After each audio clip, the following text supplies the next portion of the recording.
Hello and good morning, folks. Welcome back to Almus Market Mornings, your daily dose of global financial updates. And it's been quite good the morning over here with all the downpour coming in Mumbai, just like how Euro has been with USD. I mean, we are almost at parity, and this does not seem to be stopping. The dollar surged, and the government bonds rallied on Monday. Though stock markets stumbled a bit, in the domestic front, it did not see much of action in equities, but we actually saw a new all-time high for the USD INR pair. While RBI also announced a new approach towards, uh, international trade. So, JK, I'd like to hear from you a bit on that as well. While you give your market commentary, can you just update us? Yeah, sure. Uh, let's start with the guidelines that RBI has come out with. Uh, Even as the challenges for the economy and the rupees remain, RBI has taken more measures intended to reduce the downward pressure on the rupee.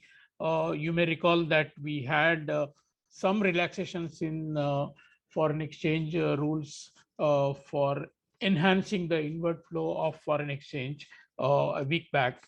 And this is the second step that the RBI has taken.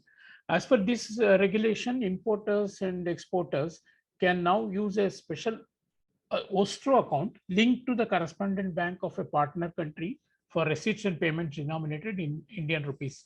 This simply means that if you are exporting from India, you can have the invoicing done in INR, and you can also have the payment made uh, into rather the payment can be made through an account maintained by the overseas importer of his bank. His bank will have to open account, rupee account with the authorized dealer in India. The transaction, if we are exporting, the amount will be debited to his account here. And if you are importing, the amount will be credited to that bank's account here. That is how the operational operations will happen. This is now the major change is that all authorized dealers can approach RBI for opening such Ostro accounts. The intention of this is to reduce the demand for dollars.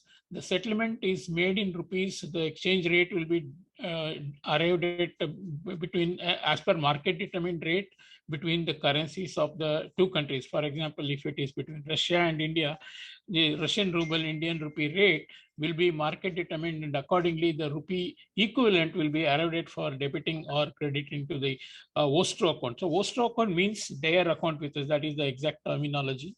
Now the intention is, as I said, to reduce the demand for dollars, or rather the downward pressure on the rupee.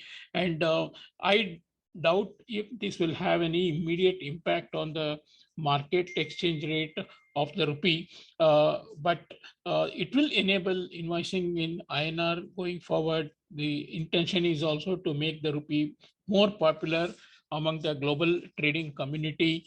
And yes, if tomorrow if the rupee comes into a strengthening phase, there may be more interest from the global partners.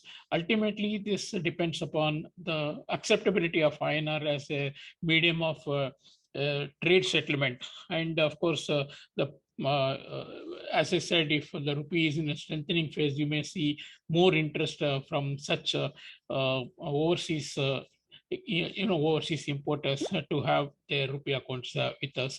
Of course, as Shikhar mentioned, INR also has continued to make new historical low against the USD, even as the demand sustains and the dollar makes new two-decade high. Euro moves towards a parity.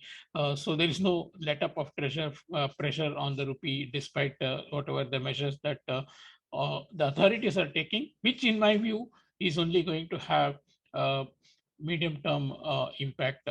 Overall, it was not a good day for risk, and the bear market rally, in my view, has either taken a pause or has possibly ended. We will know only after the CPI data tomorrow. Asia was weak as multiple cities in China were adopting new COVID curbs, and many cities apart from Shanghai were bracing for massive testing once again. Then Europe picked up negative cues from Asia and posted losses, even as their own problems have been enhanced after Russia stopped the gas supply through Nord Stream pipeline 1 for maintenance purposes. The real concern is that they may, on some pretext or the other, extend the closure of this pipeline, and it may result in more problems for Europe, which is already facing acute gas shortage, and gas rationing is being done for even for industries.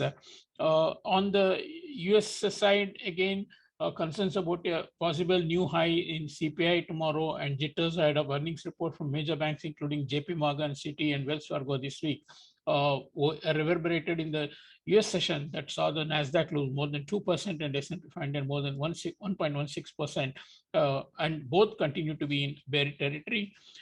Markets, in fact, ignored the New York Fed's inflation expectation that saw a fall in 3-year expectation from 3.9 to 3.6, although 1-year expectation did rise to 6.8%. And even gasoline prices are now falling for the consecutive 25 days in the US, of course. And July report CPI probably may see some easing on this count. Yes, but it is a very mixed picture because there is no broad fall in prices. So it's really is a toss up as far as we are concerned as to what the CPI number will be. And of course, there is a Wall Street Journal article which says that the contract freight rates have started to follow spot rates lower, with one official at a large US importer recently saying 15 to 20% reduction in ocean contract, which actually means that there is less pressure on freights and containers, and this may actually be indicating easing of supply chains, and it's a good news for the inflation. Bond markets, of course, saw the treasuries rise and yields falling in yesterday's trading. Obviously, bond traders cared more about the fall in inflation expectations. Fed's charge, who is generally a hawk, sounded a bit dovish, saying that the speed at which the interest rate should rise is an open question, and the pace at which this unfolds will need to be carefully balanced against the state of the economy and the financial markets. This probably led to buying in the bonds. On the other hand, Mr. Bostic, who generally Dow supported a 75 basis point hike in July. As far as the currencies, the flight to safety of USD has been, persistent in the FX market, with dollar index up 0.9% on the day, and euro was down 1.2%. And the worst performer has been RD, which lost 1.5%, obviously taking cues from renewed COVID concerns in China. And GBP has also been weak, minus 1.2%, given the USD strength and the political uncertainty, with the new PM to be resolved by September first week. As for the yen, the victory of LDP party in getting a larger majority is being seen as a thumbs up for the easing, ultra easy money policy that is followed by the BOJ. So the downward pressure on the yen has continued, and the dollar yen has traded as high as 137.75 yesterday. Of course, I did make a study of the dollar yen chart today morning, and even on the monthly charts, the overbought conditions are quite on the extreme, and similar levels in the past we have seen a strong retracement for the dollar yen, but right now with the interest rate differential between Japan and US continuing to widen, that relief may not be so immediate, but definitely all the currencies are making multi-year or multi-decade lows against the dollar, and it calls for caution because the authorities may be closely watching, and they will definitely hit the market when the market gets too one-sided. So just watch out. But I'm not saying that there is a change in the trend. Thank you.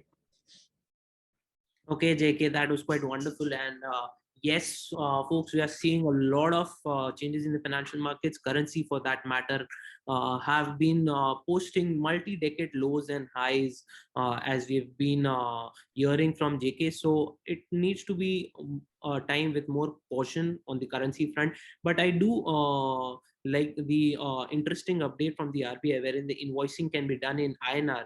Now, this effectively reduces or the changes the whole currency risk on the other side of the trade. Quite interesting, and probably let's see how the adaptation of this particular change can be seen in the trade front. But I do also agree that there is significant easing if we further see lesser pressure or reduced freight charges. I know a lot of trade parties were fretting over the increased uh, freight charges, increased supply chain charges. So there's some relief over there. Let's see how it all goes. Probably this kind of change in supply chain would also bring in some inflation down. Meanwhile, that's it for today, folks. We'll catch up again tomorrow with another round of fresh updates. Thank you so much for joining.